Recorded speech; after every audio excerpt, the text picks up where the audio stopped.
ఇది మీరు చూస్తే ప్రపంచంలోనే largest land pooling in the world. ఇలాంటి ఇంత పెద్ద ఎత్తున భూమి ఇచ్చినటువంటి ప్రాజెక్ట్ ఎక్కడా లేదు. వరల్డ్ బ్యాంక్ అయితే దీన్ని ఒక కేస్ స్టడీగా ప్రజెంట్ చేశారు. 34,415 సెంట్లు, 29,966 మంది ఫార్మర్లు వాలంటరీగా స్వచ్ఛందంగా ముందుకొచ్చి ఒక్క లిటిగేషన్ లేకుండా హ్యాండ్ ఓవర్ చేశారు. ఇంకొక పక్కన సిఆర్డీఏ ఒక బైండింగ్ అగ్రిమెంట్.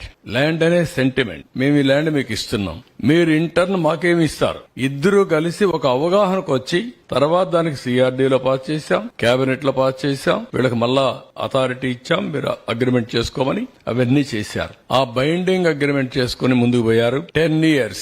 ఇక్కడ మీరు చూస్తే 30,000 రూపాయలు డ్రై ల్యాండ్ కి, 50,000 రూపాయలు వెట్ ల్యాండ్ కి ఆ రోజు యాన్యుటీ ఇచ్చాం. సంవత్సరానికి డబ్బులు ఇస్తాం, 10 ఏళ్లు ఇస్తాం. 10 ఏళ్ల తర్వాత ముందు కావాలంటే మీరు అమ్ముకోండి, అప్పటి వరకు ఇచ్చి ఆ తర్వాత మీరు అమ్ముకోండి, అప్పుడు రేట్ వస్తుందని చెప్పి ఇవ్వడం జరిగింది.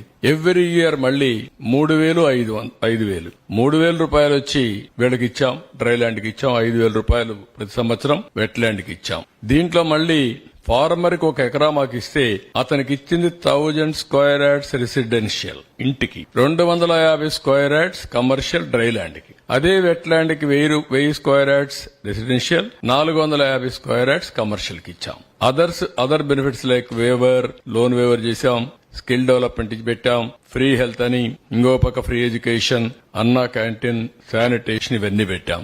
పెన్షనర్స్ కి 2,500 రూపాయలు ఇచ్చాం. అంటే ఇక్కడ ఒక రాజధాని కడతా ఉంటే వ్యవసాయం పనిజరక్కపోతే ఉపాధి కోల్పోతుందని. ఒక విధంగా ఉపాధి కూడా కోల్పోదు, ఇంకా ఎక్కువ ఉద్యోగాలు వస్తాయి. కానీ పేదవాళ్లను కూడా ఆదుకోవాలనే ఉద్దేశంతో 2,500 రూపాయలు ఇచ్చాం. నిన్నైతే 5,000 రూపాయలు నేనే డిస్ట్రిబ్యూట్ చేశాను ఒక ఇంటికెళ్లి. అంటే వాళ్ళకు కూడా ఎక్కడ ఎవ్వరికి అన్యాయం జరగకూడదు, ప్రతి ఒక్కరూ ఆనందంగా ఉండాలి.